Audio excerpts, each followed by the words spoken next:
Tô fazendo agora um vídeo aqui bem resumidinho da segunda revolução industrial, tá? Então a gente viu a primeira revolução industrial, tá? Agora a gente vai entender um pouco da segunda revolução industrial, tá? A segunda revolução industrial, ela surge ou ela tem início mais ou menos na metade do século XIX para o final do mesmo, tá? Então, para a gente ter uma ideia, tipo nas décadas de 1850, 1860, 1870, tá?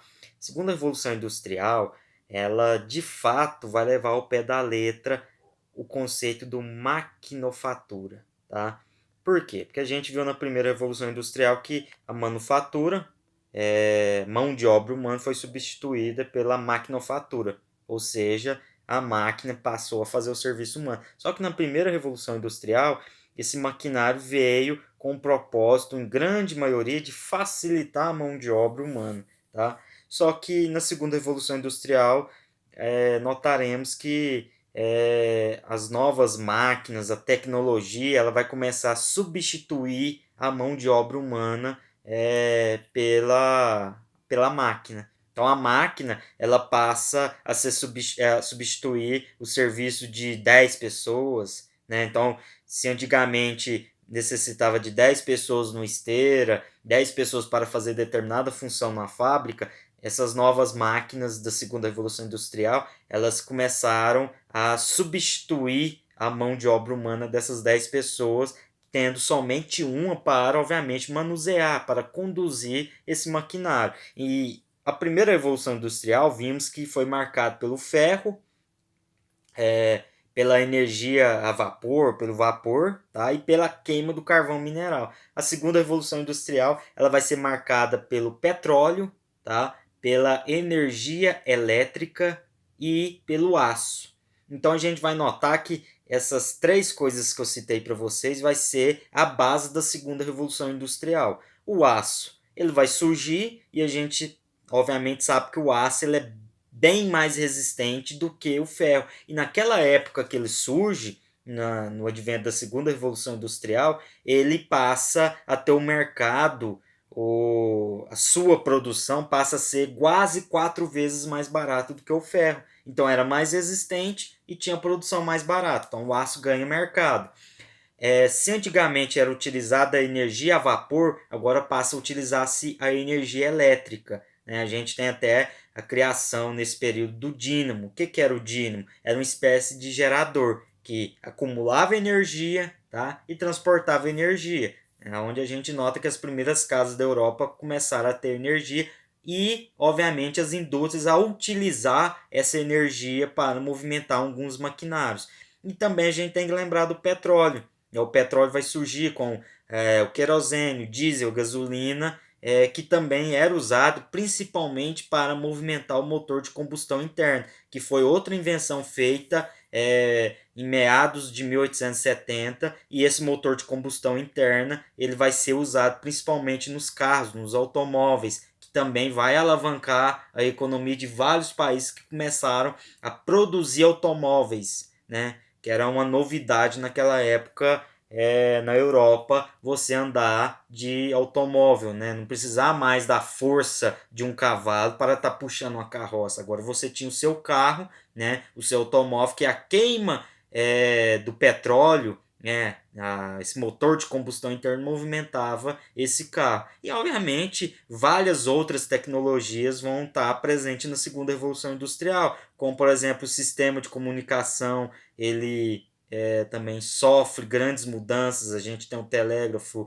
telefone. Então a gente começa a notar que a segunda revolução industrial ela também começa a mexer em outros meios, né? A produção não era só focada em questão de indústrias. A gente vai notar que ela abriu o leque e obviamente ela não vai mais ficar presa somente a um país. No caso, a primeira revolução industrial ficou muito presa à Inglaterra. Né? Essa segunda revolução industrial ela vai se espalhar pelas grandes nações europeias, as grandes nações do mundo, França, Estados Unidos, Alemanha.